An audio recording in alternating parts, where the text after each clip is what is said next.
Kako poteka sodelovanje med Mariborčani in Ljubljančani? Če bo šlo tako naprej, lahko samo v superlativih govorimo.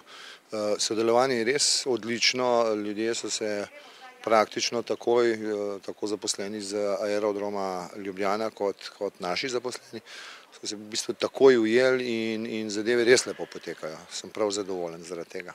Zakaj ni bilo mogoče na kartah in ostalih spiskih spremeniti Ljubljane v Maribor? To je stvar seveda vsakega posameznega prevoznika, načeloma pa v teh 14 dneh je mariborsko letališče samo kot nadomestno letališče za dejansko ljubljanske linije. Verjetno za kratko časovno obdobje tudi ni bilo smotrno spreminjati časov poletov. Te valovi pri prometu so podobni tudi v Ljubljani.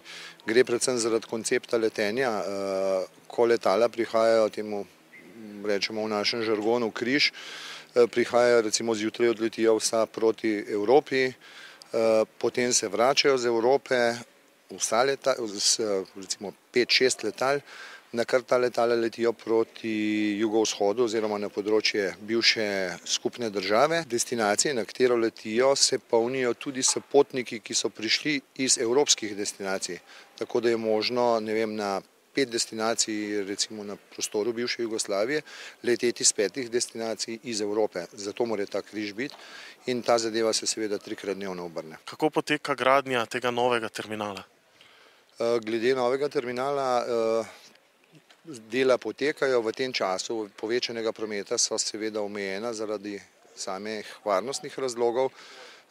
Načrtujemo v letošnjem poletju preselitev aktivnosti iz obstoječega terminala v novi terminal, potem sledi še obnova starega dela terminala in spomladi prihodnje leto naj bi bil celoten terminal, novi terminal odprt. Načeloma bo pa nov terminal dopuščal do 600 potnikov na uro. Ali so potniki dovolj dobro obveščeni o tem, da pristajajo v Mariboru in ne v Ljubljani? Načeloma potniki so obveščeni, malo zmede je bilo v prvih dneh, ampak je vsaki dan boljše. Kakšna so najpogostejša vprašanja? Potniki najbolj pogosto sprašujejo glede avtobusnih transferjev iz Maribora v Ljubljano, kar jim je Adria Airways tudi organizirala. Vozijo avtobusi iz Maribora v Ljubljano, stojijo tudi na Dolgem mostu.